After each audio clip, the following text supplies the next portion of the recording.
Welcome, everyone, to another interview of another episode of Economists Unplugged. Today, we have with us Dr. Haoluan Wang from the University of Florida.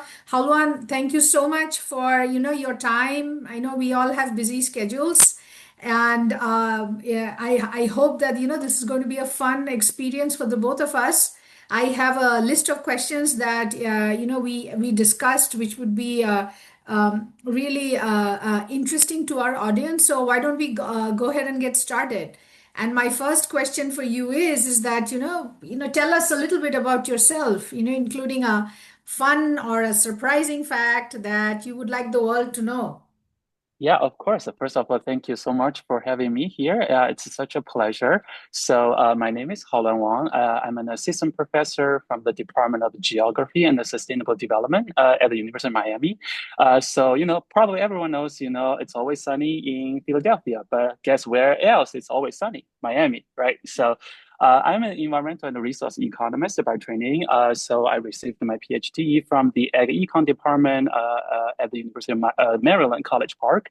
So for my research, I mainly work on topics related to environmental valuation and how society adapts to climate change.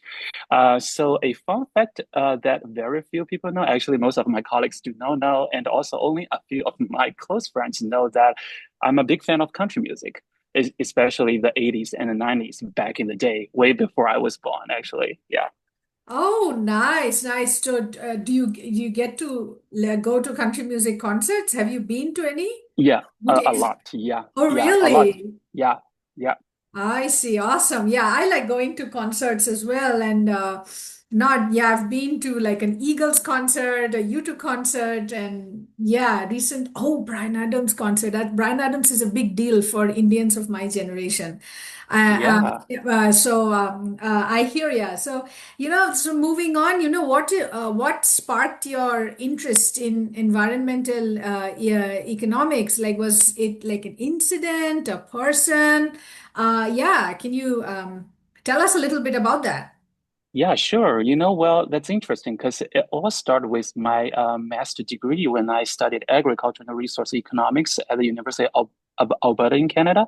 Funny enough, I'm actually currently in Alberta. I took the environmental valuation course from Vic Adamovich, Oh, who yeah, probably everyone knows if you that's know right. if you do research on environmental valuation, right? That course actually really sparked my interest in environmental economics, especially the evaluation of Mhm. environmental goods and services, that are not commonly traded in the marketplace. So ever since then, yeah, it really, planted the seed on me. And then I came to the US and, also studied at the Ag Econ department. So yeah, the journey continues. It's funny that you say that you took a class and that's how you got interested in environmental economics. The same is true for me, except that I didn't plan on being in that class. I couldn't Oh, leave because the instructor had already entered the classroom and had started teaching, and I felt okay. that it would be disrespectful to the instructor to actually leave. I wanted Yeah. to be in a financial economics class. Like, can you imagine like finance and environmental Oh, yeah. economics? Although there can be overlaps, but that Sure.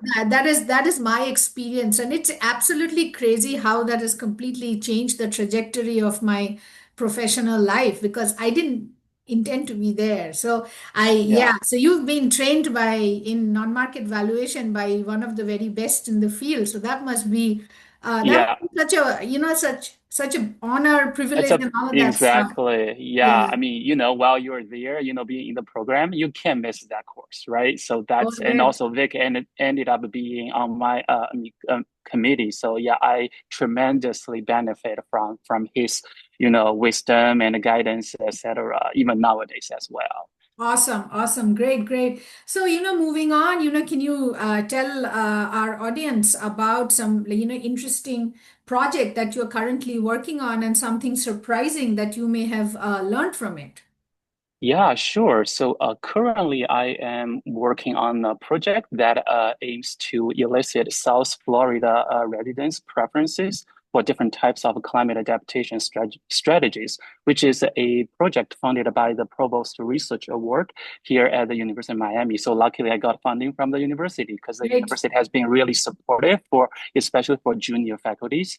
And I mean, I'm fairly new, so this is my third year of working at U Miami. So this particular project, I design surveys and I send them out to residents in South Florida, basically asking a bunch of questions, right? I mean, in addition to basic, social demographics, I'm primarily interested in, whether or not they are familiar with those, different types of climate adaptation strategies, which are, going to be popular in Florida, right? Because we Mhm. are really at the front line of climate adaptation. But more importantly, as a non-market evaluation guy, so I'm interested in, their preferences for different types of strategies. And at the end of the day, I'm interested in eliciting or calculating their willingness to pay so that policymakers can have a better understanding of how much actually people are supporting those kind of things, right? So one thing I find surprising from this project is when I ask them about their familiarity with different types of strategies, in general they are actually quite familiar, which is a little bit surprising to me, even though I kind of know they will be familiar, but actually the rate was pretty high. But then what is really interesting is the level of familiarity. There are distinct or evident disparities across residents with different social demographics. So not everyone is equally, familiar with different types of strategies. So which means there's some work for the government or the policymakers to do, right? Because whenever it comes to climate change adaptation, you want to protect everyone, not like That's just right. certain group of people, right? That's right. That's right. No, that's fascinating. And I was talking to someone yesterday about, why we do surveys, and this is one of the main exciting things about, collecting data is that, you get, stumble upon these unexpected facts which you were not you know anticipating finding. So yeah, awesome, awesome. So Mm-hmm. moving on, I know that you teach many classes, so focusing on that part of your role at Miami, can you tell us how you approach your teaching responsibilities, just something that others can know about and emulate in their own classes if they want to, something that has worked for you, has not worked at all. Yeah, actually, it's funny that you ask that question because I never thought I would enjoy teaching that much before I took on this position because I've never taught before. No, in grad school, I've been TA, but I've never, really teach taught a course on my own as a lecturer, right? So this is really kind of like a new beginning for me. So I think there are a couple of things I learned, which I kind of find I think useful, especially from my own perspective. One thing is really, when I teach, I also try to learn together with the students.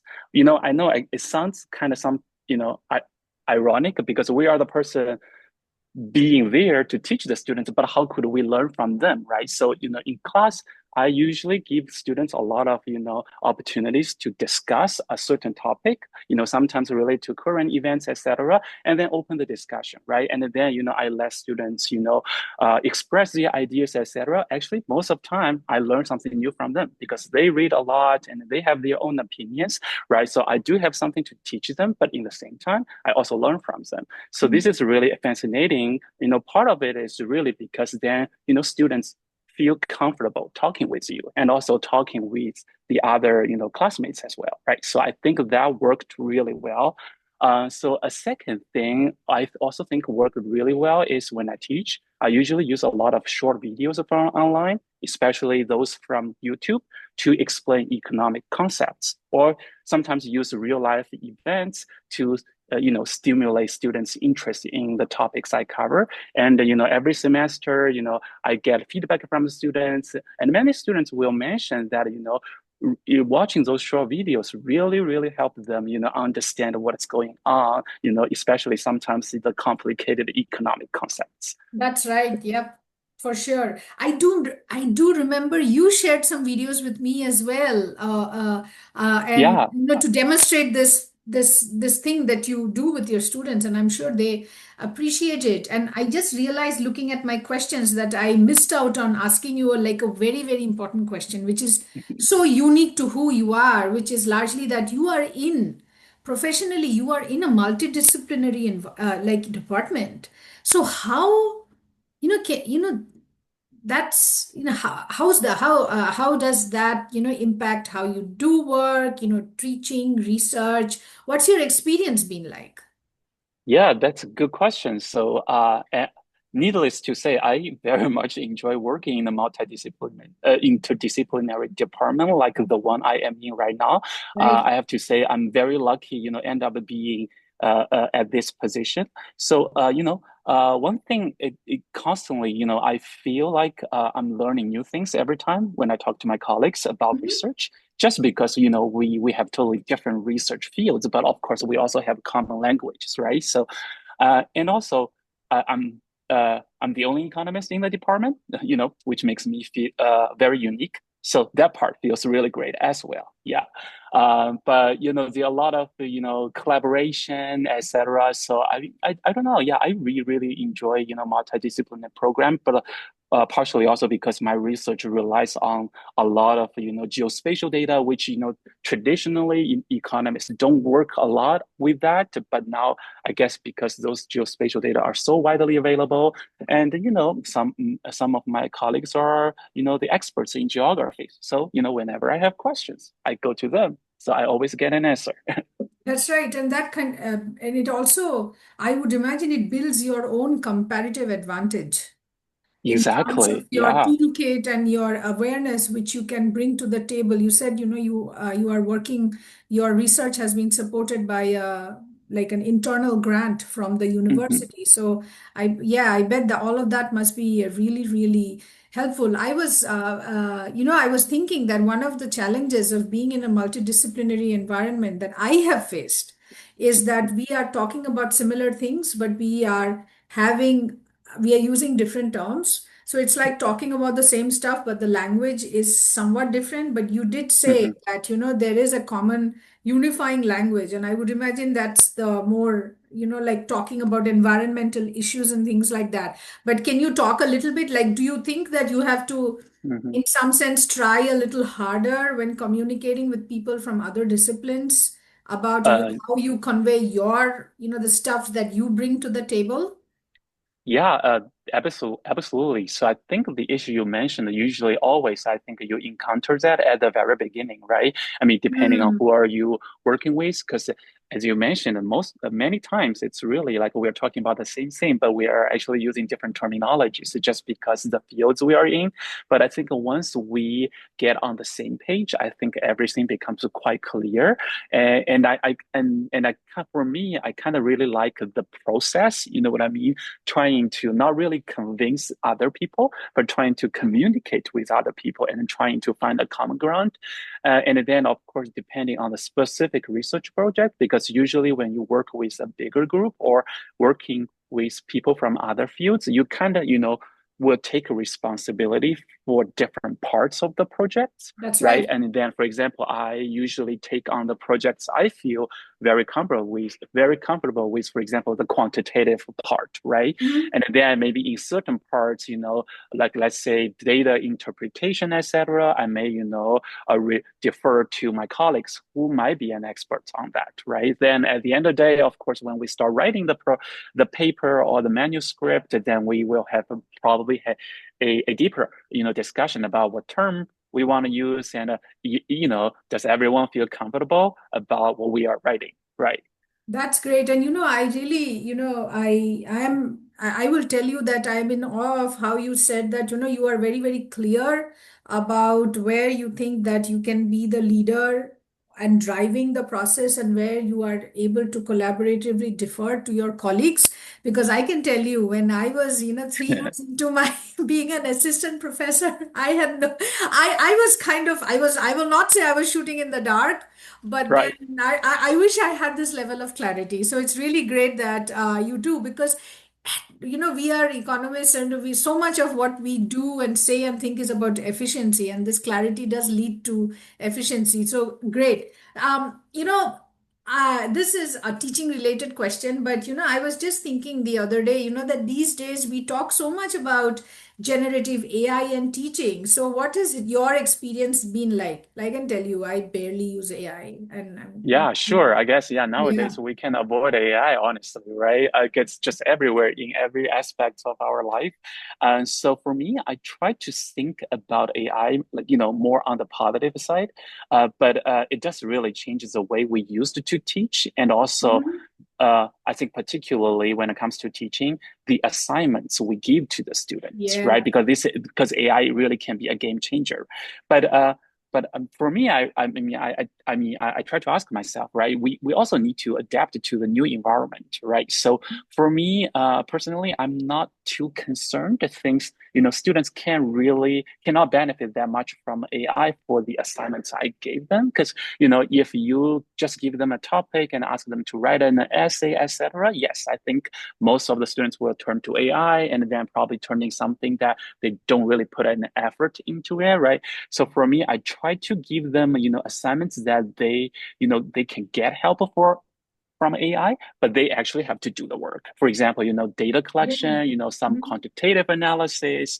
But actually, in my class, I do encourage students to use AI for, like, for example, proof, editing, etc., or even sometimes finding some background information, which is why we have AI, like even why we have Google. It's just to help reduce the searching cost for us, right? So these are kind of the benefits like we as a professor benefit from. So there's no reason whatsoever students can't benefit as well, right?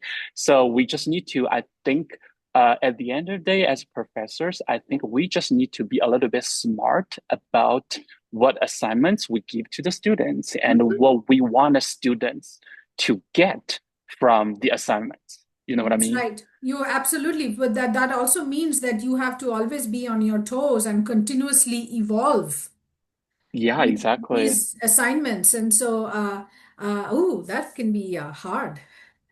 Uh, Yeah, I mean, I think it definitely takes a little bit more time than we think. But I think at the end of the day, it's definitely worthwhile because, if we want our students to learn the most from our courses, I mean, yeah, that's why we are there, right? To make efforts. I mean, to make them happy, I guess. And also, I feel like myself also learn a lot from that process itself. So, sometimes, even though we're a professor, but we don't stop learning as well, right? yeah, that's great. This is the second time you've talked about not only teaching students from learning and but also learning from them. And we know that our students are fairly smart Yeah. to be able to understand that, that there is that connection. And I'm sure that helps them perform well in the class. So, the next question that I have for you is, if you had a crystal ball, hmm looking forward into the future, in your opinion, what are some of the most exciting things to look forward to, in 10, 15 years? And this could be in research, in teaching, what do you think could be very, very interesting? Yeah, Yeah, so I think research-wise, really, I mean, again, probably I'm biased because I'm an environmental and resource economist. So I'm like, for you sure. know, yeah. So I think how different kinds of, environmental stressors, especially those related or even induced by climate change, influence different types of social economic outcomes would be really the exciting things to work in the next 10 to 15 minutes. Sorry, not minutes, 10 to 15 years, Yes, for right? sure.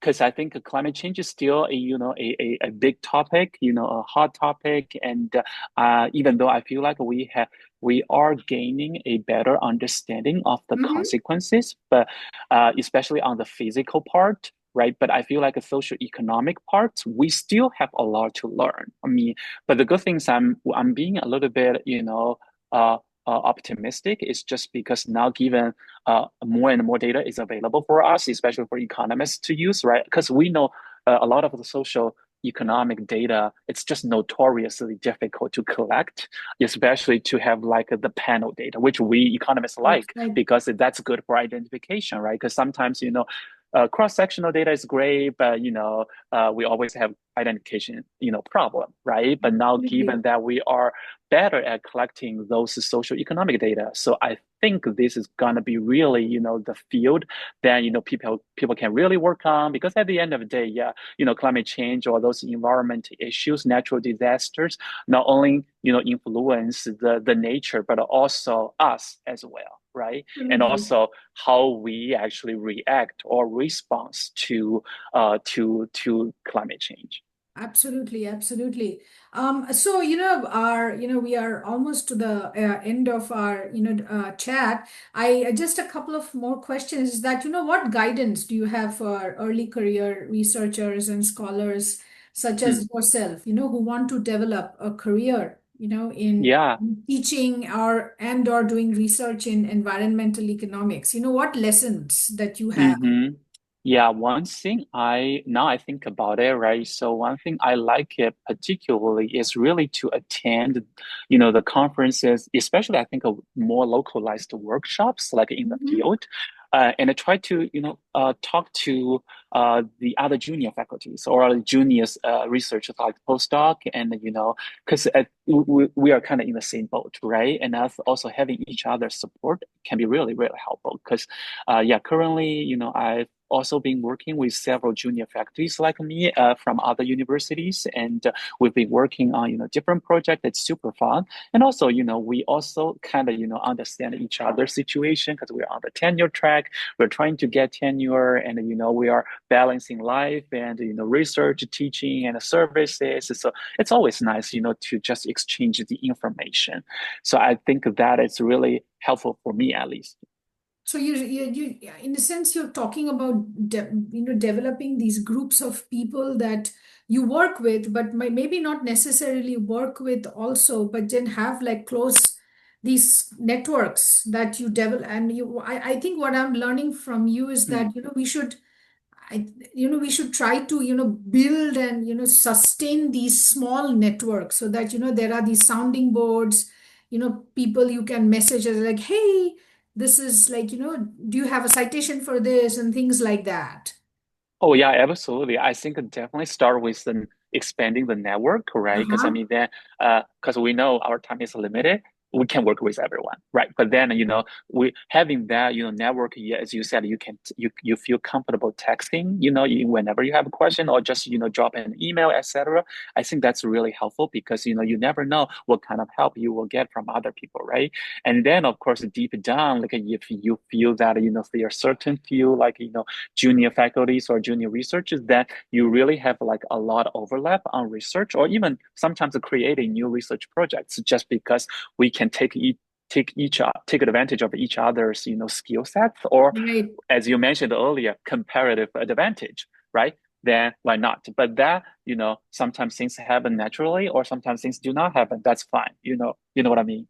That's true. That's true. And it's all about, building that relationship, especially given the how, I, in a sense, our community is small.